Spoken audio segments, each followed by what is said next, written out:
Young entrepreneur took in a homeless teenager in his workshop. When he saw what the boy did to his business, he was astonished. Michael had always dreamed of owning his own business, where he could bring his ideas to life by creating custom designer furniture. A few years ago, he gathered enough funds and decided to open a small workshop. Initially, Michael's enthusiasm gradually gave way to anxiety and disappointment. The business, which had started off so successfully, faced a number of challenges. Michael discovered that taxes and the cost of materials were significantly eating into his budget, leaving less and less for development and innovation. High-quality wood and metal fittings, essential for creating truly premium products, were becoming more expensive every day. Additionally, suppliers began raising prices, citing the economic situation in the country. The customer base, initially seeming loyal and interested in unique furniture projects, over time became more demanding and less willing to accept the agreed price. Michael also faced stiff competition. Many wanted exclusive items, but not everyone was willing to pay for quality and a personalized approach. The market was flooded with cheaper alternatives, and each new order required more effort and persuasion. "We saw a wonderful cherry wood cabinet on your website," a stranger on the other end of the line started off, "but it's too expensive for us." The price is set considering the cost of manual labor. "Cheaper products come off the assembly line," Michael said, disappointed, fully understanding how this conversation would end. "We offer discounts for pensioners and large families, but no more." "Manual labor? Not from an assembly line? It seems to me you're being too pretentious. I saw almost the same cabinet on another site." "And that's why you called me, to immediately inform me about the appearance of mass-market products that resemble branded ones? What news? That's never happened before." "Rude." And the line went dead. Michael wasn't even upset anymore. A bitter habit had set in. It felt like it had always been and would always be this way. But deep down, there was still a hope that the situation could be changed. Every day, Michael thought more and more about changing his approach. He started attending business training sessions, looking for ways to reduce costs without compromising quality, and considering transitioning to more mass-produced, yet still unique, furniture models to attract a wider audience. Every evening, alone in his small office surrounded by drawings and catalogs, Michael repeatedly pondered possible strategies to break out of the deadlock. Although nearing 30, Michael still retained the fire of youth and an insatiable desire to prove to the world his ability to revolutionize the furniture business. He opened his workshop with great hopes and ambitions, dreaming of creating furniture that would not just be pieces of interior, but works of art capable of conveying the emotions and character of its owner. Michael's workshop occupied a small space in an old industrial area of the city, where every square meter was precious. The facility was equipped with everything necessary for work: machines, tools, storage spaces for wood and other materials. Despite this, the workshop had not yet reached a level of development to become widely known and bring in a stable income. Michael's team consisted of just a few people. These were old acquaintances and like-minded individuals who, like him, believed in the possibility of creating unique and in-demand products. However, some were simply willing to take any job. Michael paid generously and even hired those who had nowhere else to go. For example, Morley, a 50-year-old former convict. Morley was sent to prison for causing grievous bodily harm with a weapon and robbery. It was an old story that ruined his life. Youthful mistakes, as usual, hurt the heart more deeply in maturity. Now, Morley was sincerely grateful to Michael's father for not abandoning his childhood friend in trouble. "How's your father, Mike?" asked the furniture maker in his smoky, hoarse voice. "My wife and I have an anniversary coming up. We wanted to invite him over. Of course, it's not a luxurious businessman-style vacation, but a cozy evening in the gazebo with a barbecue never hurt anyone." The young man leaned against the workbench and smiled. Sometimes he felt incredibly sorry for this man. He wasn't inherently bad, he had just been too young once and messed up big time, for which he paid with a long prison term and a ruined career. "Your gazebo looks better than some restaurants, Doc." Michael waved his hand. I think my father won't refuse to visit an old friend. Say hello to Aunt Molly from all of us. We miss her plum pie. There were many such deprived people in the workshop. Talented individuals with golden hands who, at some point, found themselves on the sidelines of life. But in the workshop, they were in their element. They had the patience during months when orders were scarce and there was nothing to pay wages with. This was yet another factor driving Michael to quickly pull the business out of this slump. Problems began at the stage of purchasing materials. The high cost of quality wood and hardware significantly limited the possibilities for creativity. Additionally, the tax burden made the financial situation even more tense. Michael was constantly looking for ways to cut costs without compromising on quality, but it was not as simple as it initially seemed. Clients who came to the workshop often expected incredible quality and uniqueness at mass production prices, putting Michael in a difficult position. On one hand, he aimed to please the clients and secure the much-needed orders. On the other, each project required time, money, and effort, sometimes exceeding the initial budget. Michael's youth and energy fueled his ambitions, but also added impatience. He wanted to quickly achieve success and make the business grow and develop, but reality kept reminding him of its presence, presenting new obstacles for the young businessman. In moments of doubt, Michael questioned whether his expectations were too high and if his youthful idealism hindered an objective view of the situation. Michael understood that stagnation was not an option for his business. The furniture market was constantly changing, and to remain competitive, it was necessary to keep up with the times, often requiring investments and expansion. However, his current financial situation left much to be desired, and the prospect of taking out a large loan at a high interest rate seemed too risky. Weighing all the pros and cons, Michael realized that the decision to expand required not only additional funds, but also a significant increase in production volumes, which entailed new challenges in management and logistics. He questioned whether he was ready for these changes and whether he could handle the potential consequences. On the other hand, staying at the current level risked missing the opportunity to improve his financial performance and reputation in the eyes of clients and competitors. He also considered his craftsmen. Would they agree to work more for the same pay? And with the increase in production volume, they would have to put in more effort. It would be very unfair to subject people who trusted him to the risk of severe fatigue. Furthermore, it was very important for Michael to earn the respect of his father, a successful businessman who always believed that business should bring not only satisfaction but also a stable income. Any failure would seriously affect Michael's relationship with his father. They had once had a serious quarrel over the business. George was against his son's idea of opening a workshop.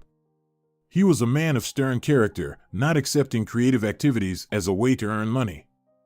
But Michael was as stubborn as his father. We have worked in heavy industry all our lives. Factories need machines, they will always be bought. The man slammed a glass of whiskey on the table. And furniture? Open a factory, an ordinary furniture factory like the Swedes did. What kind of manufactory? Designer furniture also sells well. Michael jumped up from the table. Rich people want their homes to look luxurious. George rubbed his nose. He genuinely didn't understand why his son insisted on going against him. He could have given his child the means to open an entire furniture factory, but he wanted to focus on originality and being unlike anyone else. Deal with your childish fantasy yourself. I'll give you money only for the premises and the machines. The man pursed his lips and began to speak through his teeth. But if you come crawling for handouts, let me disappoint you, there will be none. Decided to play designer? Go ahead. Now get out. I've got to spend the whole day in this office in a bad mood. Since then, he and his father rarely talked about business. George watched what was happening, mentally amazed that his son had not yet gone bankrupt. Of course, that day he was too harsh when he said he would not help his son. If everything went downhill, he would certainly help his little designer. But Michael himself didn't need to know that. Michael often found himself thinking that his decision, whatever it might be, would significantly impact not only the business but also family relationships. This added extra pressure and made him be especially careful with every step. At this stage of his life, faced with financial constraints and personal doubts, Michael sought ways to minimize risks while also striving to find a strategy that would take his business to the next level. He understood that a difficult choice lay ahead, requiring not only business acumen but also personal wisdom. Michael faced a serious problem. The furniture market demanded constant innovation and design updates to retain customer interest and competitiveness. However, his workshop was limited by the existing equipment, which did not allow for the realization of complex and technologically advanced ideas. The latest trends in furniture design often included creating products using new materials and technologies, such as laser cutting on metal or intricate glasswork, but all this required additional investments in equipment and staff training. "Mike, how am I supposed to do this?" Bob once walked into the boss's office, holding a new blueprint. "I can easily sand the legs from solid oak. I understand this is some sort of vanity table, but what's this mess at the back?" "These are woven elements." "A pattern." "Woven? Also from oak?" "No, Bob, just sigh." Michael dropped his head into his hands. "Find a material suitable for weaving that matches the color. The customer wants a vanity table with a woven background around the mirror. They used to be satisfied with just a carved mirror frame, Mike. This is nonsense. Am I doing basket weaving as a hobby? I'll ask Greg to handle it. At least he has more than 8 fingers." The man raised his left hand, showing an unusual hand. "Darn fireworks, haha." Meanwhile, sales of standard models, which were once popular, began to decline. Customers increasingly sought something new and unusual that other manufacturers couldn't offer. In response to these demands, Michael tried experimenting with what was available, changing color schemes, adding elements of enameled glass, and trying new combinations of textures and materials to give his products a fresh and appealing look. Each new decision required creativity and ingenuity, as financial constraints did not allow him to fully implement all his ideas. For example, using enameled glass allowed him to create striking accents on furniture facades, making each piece look more premium and interesting to clients, just like the volumetric veneer mosaics. But even such small changes required additional costs and time for design and manufacturing. Michael fought every day with the reality that his workshop might not be able to compete with large manufacturers who invested heavily in marketing and new product development. This forced him to seek alternative ways to attract customers and increase sales while maintaining the uniqueness and high quality of his furniture. Michael felt that his business, once bustling with energy and new ideas, had gradually turned into a daily routine. What started as his passion and dream now seemed like a heavy burden, weighed down by everyday difficulties and a lack of innovation.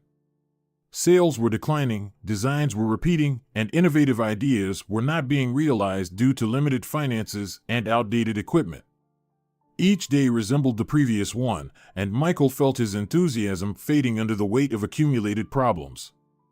In this atmosphere of stagnation and fatigue from the endless struggle for survival, Michael once decided to take a break and meet a friend to distract himself from his daily worries.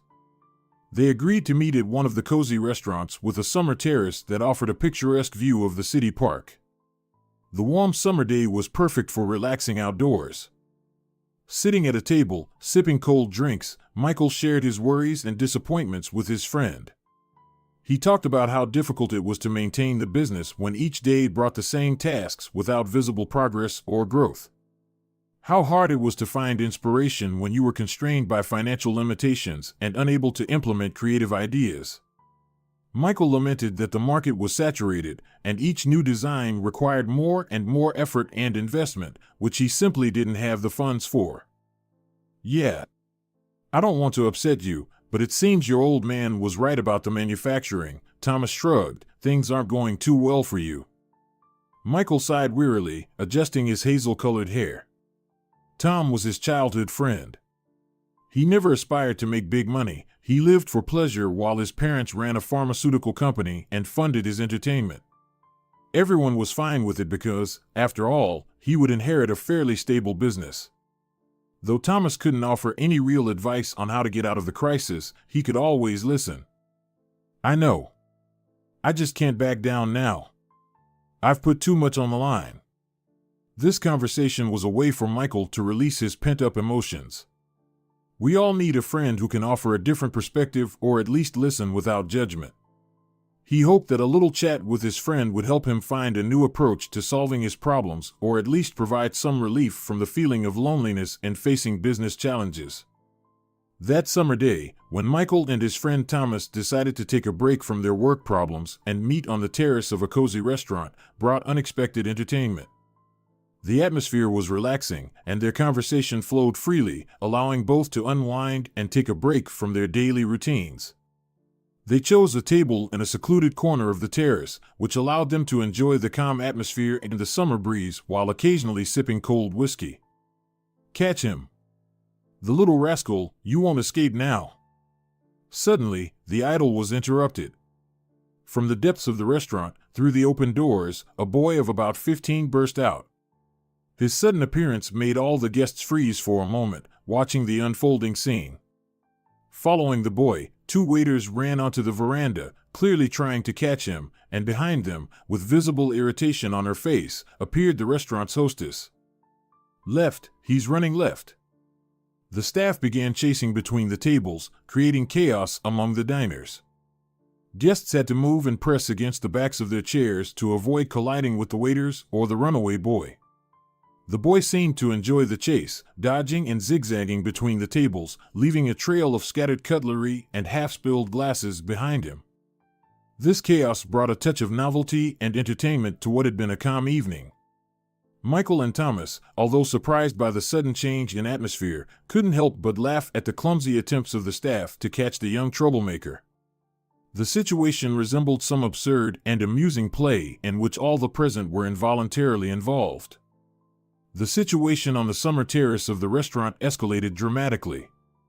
During his escape, the young man, awkwardly maneuvering between tables and chairs, suddenly tripped and fell right in front of Michael. Instinctively, Michael quickly reacted, grabbing the boy by the shoulder to prevent him from completely falling to the ground.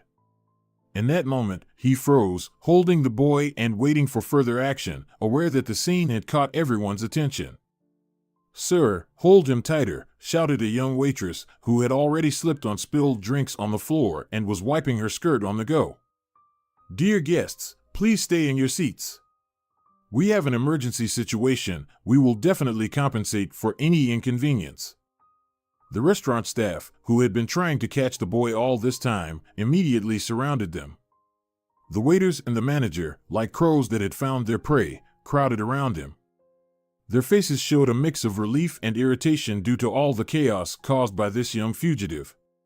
Michael felt the tension in the air as he held the boy, feeling his tense muscles and seeing the fear in his eyes.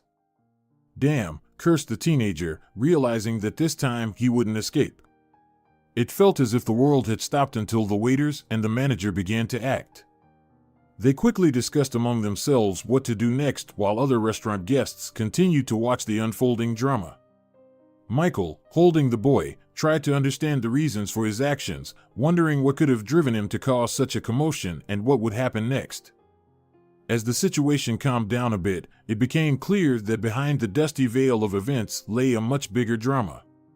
The waiters began to share with the restaurant manager details of the boy's previous visits, where he had repeatedly been caught stealing cutlery and leftover food from tables. But this time, his actions were bolder and more decisive. He had broken into the kitchen and then the pantry, which was a serious violation. "Can you imagine?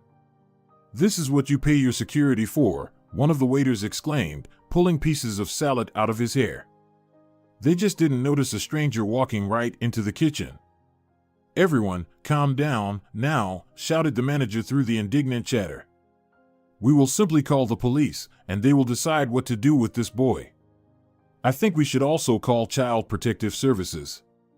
Judging by his clothes, his family doesn't seem too concerned about his whereabouts." The teenager, now sitting on the floor and pressing his back against the leg of a chair, looked depressed and scared. His clothes were worn out, and his eyes were filled with despair. With each word from the manager threatening to call the police and social services, the fear in the boy's eyes grew more evident. He clearly wasn't one of those teenagers living in comfortable conditions. Michael, still holding the boy by the shoulder, noticed how his eyes began to fill with animalistic terror. It was obvious that the boy was in a desperate situation, and his actions were driven not so much by a desire to cause harm but by sheer necessity. This realization added a layer of tragedy to the situation. "Mike, let them have the boy. Why are you clinging to him?" Thomas quietly said. "It's time to get out of here. We've got nothing to do with this." "Where is the security?" "I mean, we pay for our food, and there are tramps wandering around the kitchen," one of the customers fumed. "Manager." Other patrons and the rest of the restaurant staff gathered around, watching the scene unfold. The atmosphere was tense, with uncertainty hanging in the air about what to do next. Amidst the noise of voices and calls for order, the boy seemed vulnerable and alone, making the whole incident even more excruciating for all witnesses. At the moment when the tension peaked and the manager was about to call the police, Michael unexpectedly intervened. He quickly stood up and, before anyone could react, confidently switched to an act. Michael grabbed the teenager by the ear and began twisting it, as adults sometimes do when trying to teach a lesson on the spot. "Cole. Damn it, is that really you?" he shouted. "We almost went crazy, and here you are begging, disgracing us all." The staff and other guests froze, not understanding what was happening. The situation seemed increasingly absurd to them. But the most shocked of all was Thomas, who had already started finishing his friend's whiskey. "This is my brother, Louis, my younger brother. Mom is in the hospital, still recovering from a minor stroke. We called every hospital and morgue." Michael's face turned red from the blatant lie, which he himself did not expect, but he continued to hold the teenager by the ear. "Did you think you could just run away from home? I'll show you discipline, kid. You will never miss your dad as much because now I'm your guardian." The surroundings grew quiet as the guests and restaurant staff exchanged puzzled glances, trying to discern if it was true or just another fabrication. Michael, utilizing his full acting talent, continued to act as a furious yet concerned big brother, creating an atmosphere of tense drama around him. He glanced at the boy for a moment, as if expecting him to join in the act and support his version of events. The boy's true feelings and thoughts at that moment remained unknown, but his reaction to Michael's words was a mixture of surprise and fear. He clearly hadn't expected such a turn of events, and his gaze was filled with confusion. This development allowed Michael to control the situation for a while, adding elements of unpredictability. The boy, grabbed by the ear by Michael, began to writhe in pain, trying to find a position that would alleviate his suffering. He attempted to hang on Michael's arm, hoping to reduce the pressure on his ear. Michael continued to hold the boy, trying not to cause him any real harm. His face reddened from the tension and the improvised lie, adding credibility to his words and actions. The restaurant staff, observing the scene, couldn't hide their smiles. Their glances, filled with sly amusement and approval, reflected their confidence that the boy would finally receive deserved punishment without the need to call the police. They thought that in such an unusual and fair way, the matter would be resolved on the spot, and the little troublemaker would learn a lesson. "Look at how red he's gotten, Joe," one of the waiters chuckled. "Someone's definitely in for it at home." The atmosphere on the restaurant terrace thickened with anticipation of the next step. Guests, momentarily pausing their dinner, watched the unfolding drama with interest. Some exchanged opinions and comments, sharing guesses about possible outcomes of the scene. Thus, the entire incident turned into a kind of public performance, where each of those present had their role, as an observer, commentator, or, in Michael's case, an actor. When the manager, having gathered her thoughts, approached Michael and the boy, she looked stern and businesslike, adjusting the bow tie on her suit. She approached them to put an end to the chaos. She brought a list of all the tableware, glasses, and cups the boy had managed to lift during his numerous visits to the restaurant. "Here's all the restaurant property your brother managed to steal. As you can see, The boy has stolen items worth the equivalent of an average waiter's monthly salary. She placed the list on the table and looked expectantly at the man. You understand where I'm going with this? We don't need to call the owner, and you don't need problems with child services. Michael, listening to the manager, sighed heavily, realizing the gravity of the moment. Despite his improvised role as a strict brother and the temporary resolution of the tense situation, he understood that the boy's actions required a real solution. With frustration, he pulled out his credit card and handed it to the manager, offering to cover the damage caused by the teenager. After Michael decided to compensate for the damage, it seemed that the unpleasant incident had amicably concluded. The restaurant manager, apparently satisfied with the resolution, calmly thanked the businessman and took his credit card to process the payment. The tension that had gripped everyone for the past few minutes began to subside, and the restaurant gradually returned to its usual rhythm. Everything's fine. Keep a better eye on your brother. It's been a nightmare of a month. Next time, we won't let it slide quietly. Yes, I understand, Michael said with a barely noticeable tremor in his voice, then cleared his throat and continued in a steady tone, he won't trouble you anymore, I promise. The boy, still stunned by everything that had happened, seemed not fully aware of the turn of events. For a moment, as they stepped outside, the boy, as if recovering from fear and sudden calm, felt an urge to bolt. Perhaps fear of unfamiliar men or simply an instinctive desire to avoid any further complications prompted him to flee.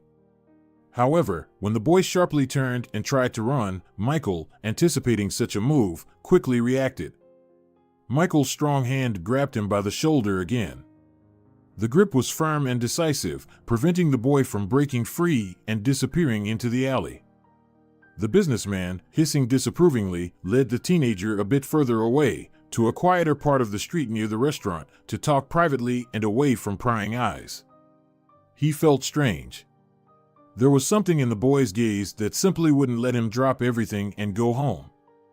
So, having staged this embarrassingly loud scene in the restaurant, he was determined, at the very least, to find out why an almost grown boy was stealing from a restaurant. Why do you do it? Where are your parents? And don't you think you should be grateful that I just saved you from big trouble? His voice was stern but caring, as he genuinely wanted to help the boy. Go to hell, the teenager grumbled rudely, unwilling to engage. Hey, kid, be more polite. He just pulled you out of such a mess. Show some respect, seriously. The boy resisted for a long time, unwilling to share personal information. He turned away from Michael, clearly indicating that there would be no dialogue between them. However, after several minutes of tense questioning, the pressure of the situation and the realization that he could have been in even bigger trouble forced him to relent. I'm not a vagrant. I already figured that out. You're too bold and clean for a vagrant. The man let go of the boy and crossed his arms over his chest. Mom drinks. She brings men over. It's impossible to live there. It's easier to wander the streets. Thomas sighed heavily and leaned his back against the wall. If his friend enjoyed playing the educator, Thomas would rather be at home right now. He had seen too many stories where an adult trying to help a troubled teenager ended up behind bars. But Mike had no intention of leaving, and abandoning his friend would be utterly disgraceful. Maybe there are more details? So far, it doesn't sound very convincing. The boy sighed deeply, already realizing that this oddball wouldn't leave him alone easily. Well, we live in a rundown apartment. It's more like a drug den, which it essentially is. As a kid, it was calmer. I just went out to play, and it was fine. But then there was more schoolwork, so I couldn't go out as much. And at home, there were all these guys who didn't like me at all. Either my hairstyle was wrong, or my look was displeased. In general, a couple of times it almost came to blows, and my mom didn't care at all. Every one of those guys was her great love. Then there were her friends. The boy shuddered, recalling some very unpleasant scenes, but they liked me too much. It makes me want to puke. They were constantly trying to get into my room. Horrible women. His home was far from what many would call a cozy or safe place to live. It was indeed a drug den where his mother spent time hosting noisy parties with a variety of guests who often came and went. These parties were full of alcohol and, to be honest, other substances, creating a chaotic and unpredictable atmosphere at home. As a child, the teenager somehow managed to avoid conflicts or clashes with his mother's visitors by learning to stay unnoticed or hiding when necessary. However, as he grew older, it became increasingly difficult to ignore or evade the problems that arose. Over the years, he became more noticeable, and his presence began to irritate or cause conflicts with the men who visited their home. "Hey, Jesse, who's this pup?" a completely drunk man slurred, gripping the doorframe. "What are you looking at, kid? Don't like something? Let's go outside, and I'll quickly explain who's who." "That's my son, Eddie." "Bert, leave him alone. Let's go to the bedroom instead." A woman appeared behind him, her age impossible to guess as her facial features had become so blurred. He felt that his home had become a place full of tension and uncertainty rather than a refuge. Looking at his mother, he felt only hatred and disgust, especially when he caught her at inappropriate moments. Desperation drove him to find ways to survive and support himself, ultimately leading him to steal from restaurants. It was his way of finding some food or a little money from selling utensils to make life in that toxic environment a bit easier. Mike found it hard to listen to these revelations. Seeing a young person forced to face such life challenges and solve adult problems at such a tender age was unbearable. The difficulties the teenager faced at home were far more serious than anyone could have imagined. The boy's story about daily conflicts with ever-changing unknown drunks added weight to their conversation. These men, invited by his mother, often posed a threat to the young man, making his life a continuous nightmare. Even more troubling to the businessman was the situation with his mother's friends. These women, who also frequently visited their home for parties, didn't even realize how much they were humiliating the poor teenager, who was not mentally prepared for such advances. "Why are you so hung up on him? Sure, drunken men are scary. But why the issue with women?" Thomas forced out his signature smile, always appearing a second before a silly joke, experienced. "Now imagine some drunken woman shoving her face into yours, reeking of tobacco and a week-old hangover. And her face is all scratched up from constant falls and fights with drinking buddies, with sagging skin and a beer belly." Michael snapped back sharply with a touch of anger, turning to his friend. "Do you like that? Okay, fine, I'll shut up." Gradually opening up to Michael, the teenager continued to share details of his daily life, filled not only with challenges but also efforts to maintain some normalcy amid the chaos. He explained that despite all the difficulties, he tried to behave like an ordinary schoolboy. The boy made significant efforts to keep up with his studies and personal hygiene, which was not easy in his situation. "I try to go to school. It doesn't go well, but at least I try. I do my homework in the library, keep my things at friends' places. I eat irregularly, but sometimes friends feed me. Most often, I just steal and sell things to junk dealers. They definitely won't wonder where I got engraved goblets. With that money, I take my clothes to the laundromat, buy food, pay for transportation." The boy wiped his nose with the sleeve of his worn dark gray hoodie. His brown eyes were full of fatigue, but there was something bright in them that immediately caught Michael's attention. These everyday efforts showed his determination not only to survive in difficult conditions, but also to build some semblance of a future. At least, he tried to get an education. He tried to resist circumstances that could easily make someone else give up. Seeing all this, Michael realized that his initial perception of the situation was incomplete, and he began to see before him not just a problem child, but a young man fighting for his future. The man took out a pack of cigarettes from the breast pocket of his jacket. "Why stealing?" "Mom took my documents. We had a big fight that day. You can't officially work without documents, and unofficially. I tried a couple of times." The boy nervously shrugged his shoulders. "I did the job, came for the money, and they just pointed to the door. Said they didn't know me, hadn't promised any money. What can you prove? I tried it a couple of times and gave up. Stealing is easier." This experience made him more cautious and skeptical of people, especially when it came to money and promises.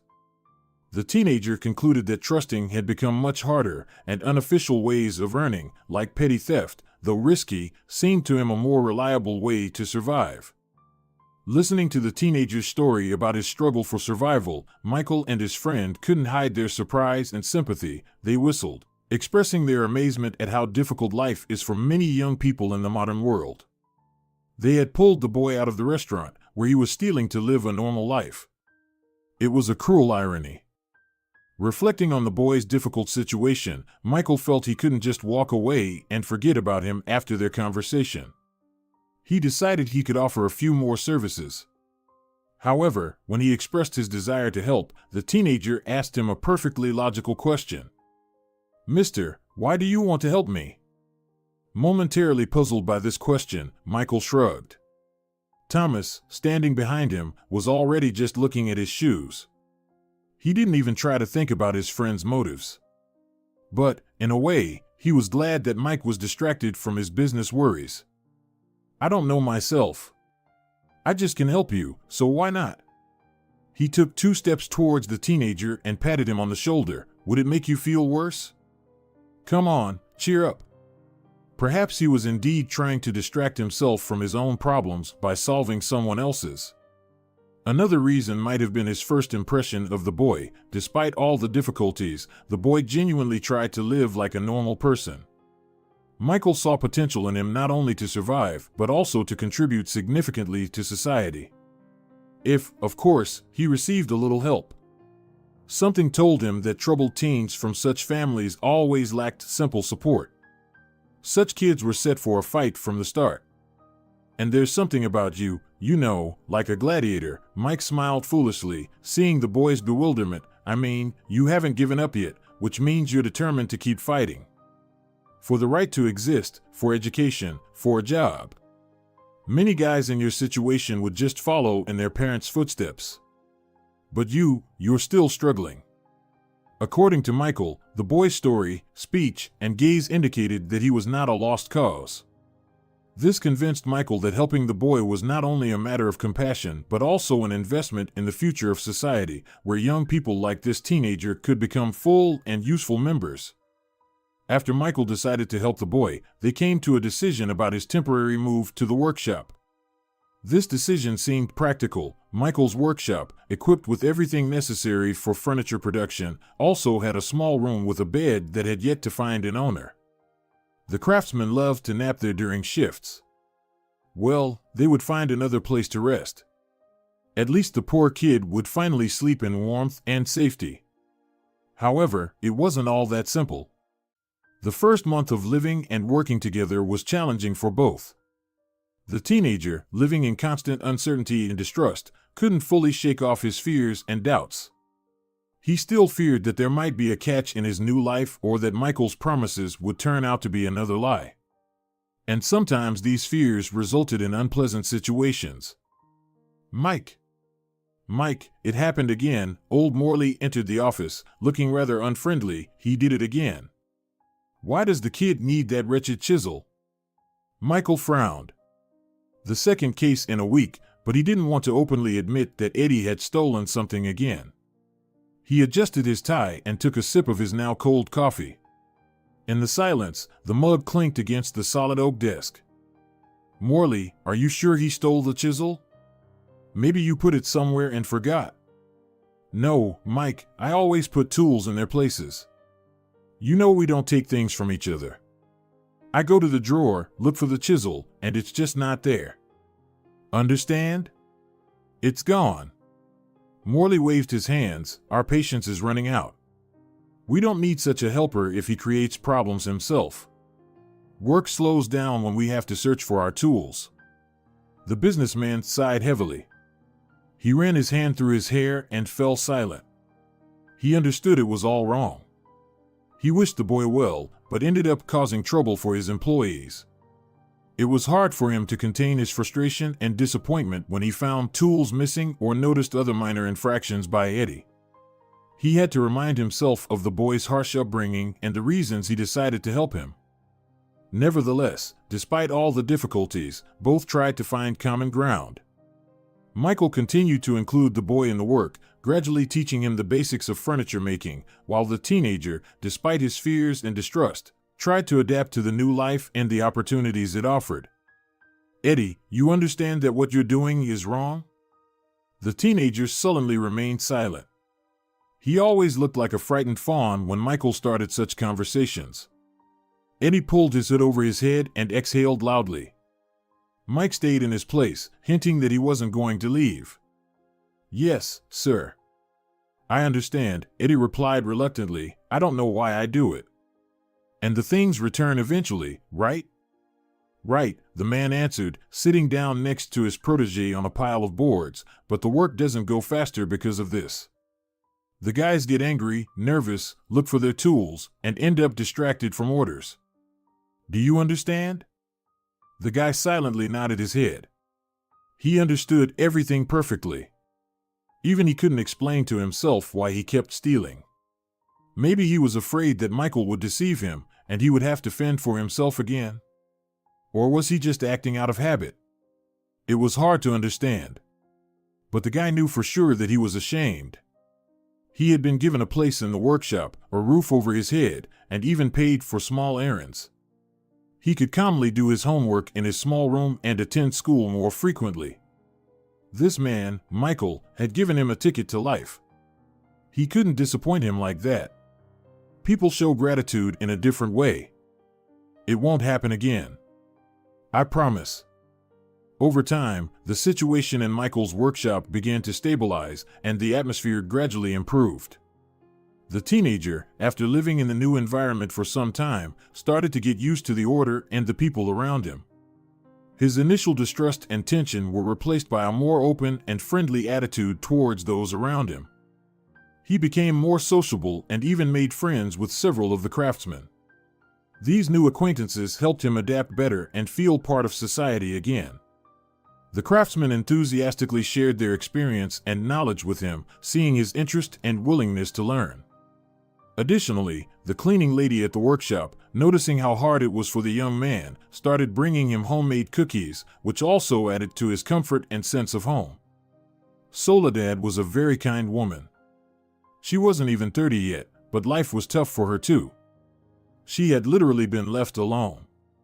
They wanted her to marry a man she had never seen before. Some fathers' businessmen provide their offspring with everything necessary, while others try to gain as much power as possible by giving their daughters away to strangers. For refusing to marry, her family quickly branded her a traitor. So, she ended up on the street, a graduate student with nothing but a bag of clothes and documents. And then her and Eddie's story became intertwined by Michael's kindness. If it weren't for him, Soledad would have had a very hard time. Working at the workshop was pleasant, the job was close to the dormitory, the men often offered a helping hand, the boss was kind, and now she even had a companion. "Eddie, come here, kid." "Stop it," the boy grumbled, "I'm already 15, I'm not a kid."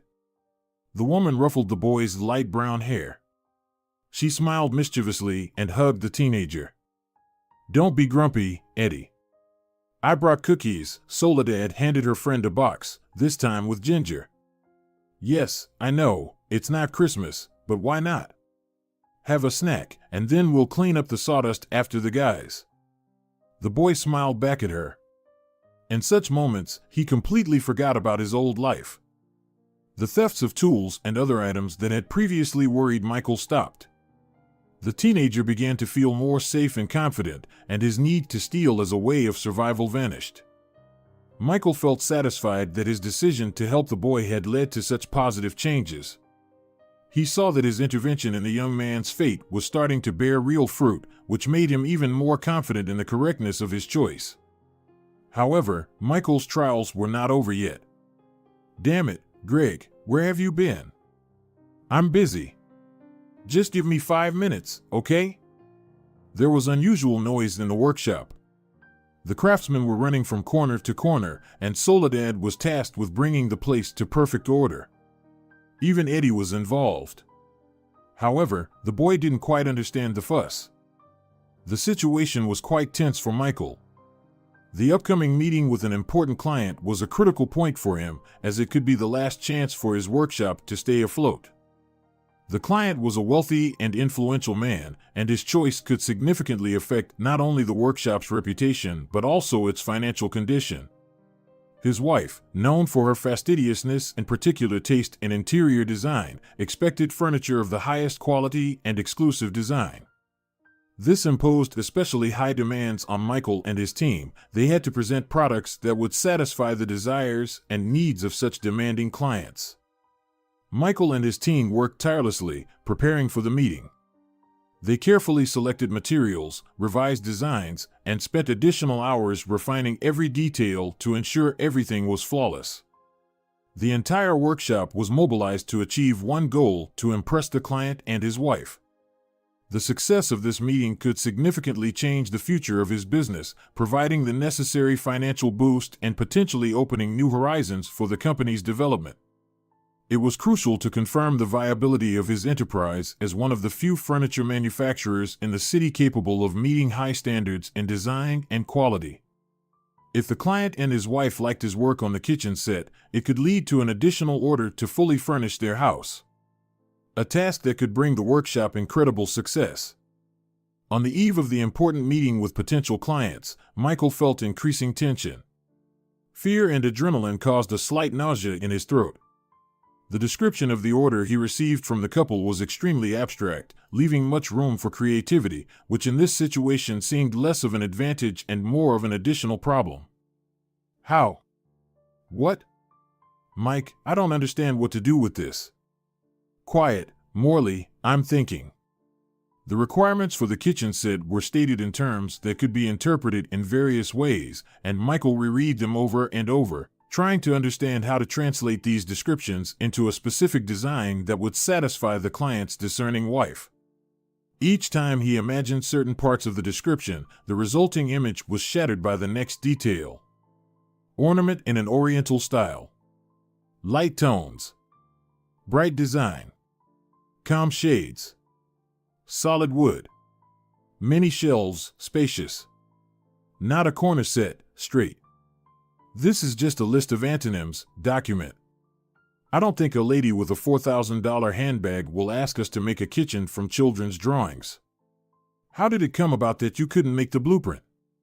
Well, Mr. Lewis is a very busy man, so we had to communicate with his wife. And Mrs. Lewis openly stated that she only has wishes, but no overall picture. Smile and wave, boys. Smile and wave. A teenager, being in Michael's workshop, tried to be as inconspicuous as possible and not interfere with the work of experienced craftsmen and the owner himself. When there was no need for cleaning or other minor chores, he spent time in the storage room where unnecessary or leftover materials were kept: boards, scraps, pieces of wood. These materials seemed useless to everyone, but to the boy, they represented an endless source of creativity. Sometimes he rummaged through a box of waste paper, where old blueprints and sketches that were no longer used were stored. The teenager studied them with interest, trying to understand the logic and craftsmanship behind each project, and sometimes even attempted to recreate some of them on his own. It was his way of learning and having fun, testing his skills in furniture making. Occasionally, the craftsman would even pick up some ideas for real orders, which immensely flattered Eddie. 3 days before Michael's important meeting with a client, the description text of the kitchen set order, which was to be the culmination of the workshop's work, accidentally ended up in the waste paper box. The description stated that the client appreciated foreign designs, preferred light wood, and wanted to see a combination of minimalism and brightness in their kitchen, a formulation that seemed both strange and amusing to the boy. What kind of nonsense is this? And did someone actually fulfill this? However, this random find sparked his creativity. Despite his youth and limited experience, he decided to try to create something based on this description. It was his chance not just to copy something old, but to attempt to create something entirely new and unique, even without access to the main resources of the workshop and using only what had been discarded as unnecessary.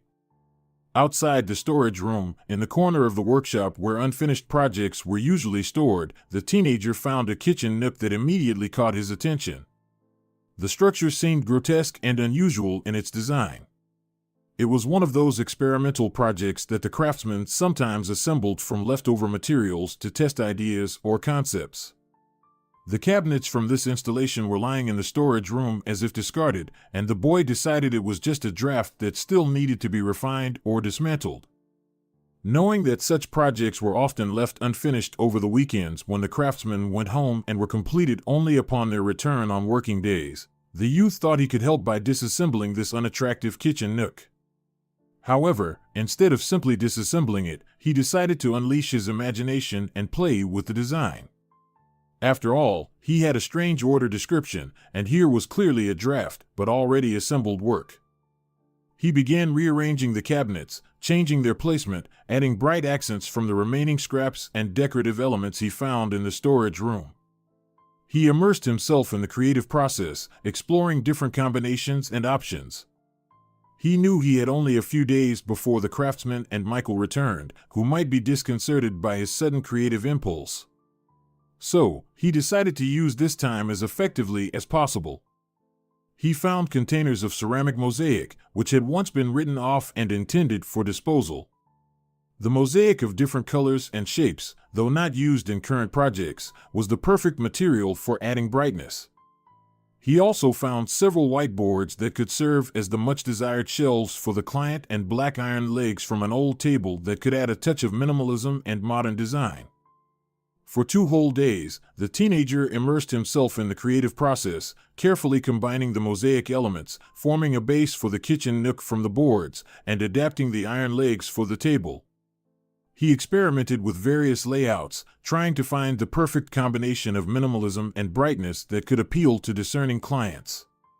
Each step was dictated by his intuition and vision of what could look and function best.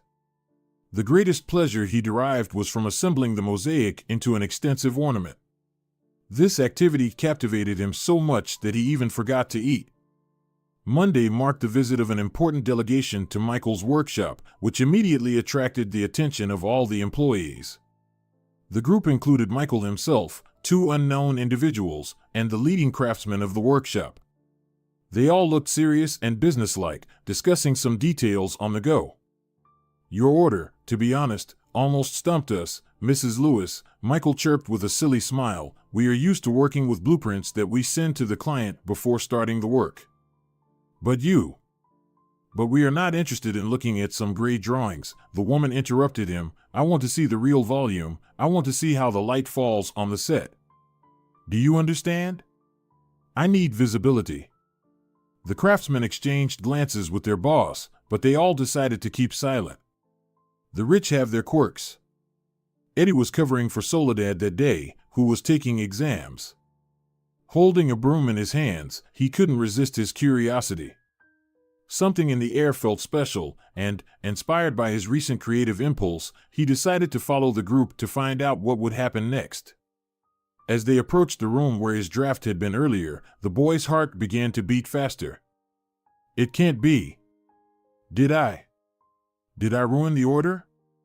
When they entered the room, the boy realized that his hands had independently reworked the project that Michael planned to present to the clients. He had transformed the unfinished kitchen corner into something new that, in his eyes, looked much better and more interesting. But now he understood that he might have inadvertently created a problem by interfering with the official project. What had started as an innocent exercise in creativity suddenly took on an unprecedented scale. The boy froze, watching for a reaction. When the door to the room gently opened, Michael was the first to step inside and paused for a moment as if struck by a wave of surprise. His face, initially filled with expectation and hope, gradually began to redden, starting from the ears and slowly spreading to his neck. His hand started to tremble with excitement and perhaps anger. Before his eyes was a scenario he clearly had not anticipated. "Is this our draft?" "We didn't move it anywhere, Doc," Morley whispered in the boss's ear. "I don't know what this is. We left the draft and went for the weekend. No one touched anything, I swear." What he saw was far from the model that his craftsman had been meticulously designing in recent days. Before him stood something entirely different, the result of the boy's unplanned creative will. It was evident that the model had undergone radical changes. White shells adorned a backdrop covered with mosaic in an oriental style, assembled from muted tones, giving it an exotic and refined look. A polished deep brown countertop paired with black matte metal legs created an impression of strictness and elegance. The cabinet doors were also done in white, complementing the overall composition. The craftsman also stopped, trying to understand how this could have happened. The air was thick with tension. The client's reactions would determine how events would unfold, as the presented piece could either strengthen or seriously undermine trust in his workshop. While Michael was still trying to comprehend what he saw and bracing for the worst, the situation took an unexpected turn. In the heavy silence, applause suddenly broke out. Unexpectedly, a woman, shining with pleasure and delight, began clapping, jumping up and down like a little girl. Her reaction was so bright and emotional that it instantly changed the atmosphere in the room. "Wonderful! This is just wonderful, dear. They did such a great job." She quickly passed by Michael, barely noticing his confusion, and approached the kitchen corner. With curiosity and admiration, she ran her hands over the mosaic surface, which seemed to especially catch her attention. "This looks very much like Moroccan zellige, and what colors? Pastel shades. Why didn't I think of it myself?" Mrs. Lewis exclaimed enthusiastically. "Exactly, if it were bright terracotta, it would look tacky and too colorful. But this caramel color fits right in." "Hey, Ernie, what's zellige?" Greg nudged the craftsman standing next to him. "I have no idea. This isn't even our project, just smile and wave, Greg."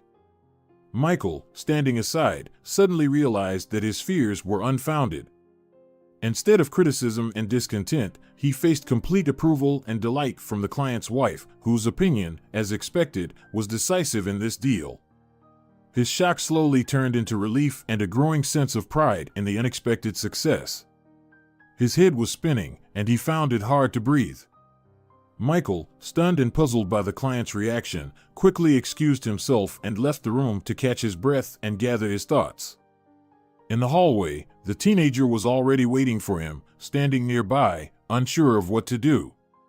He saw Michael leave the room, still red from excitement, and braced for the worst. "Sir, I didn't mean to.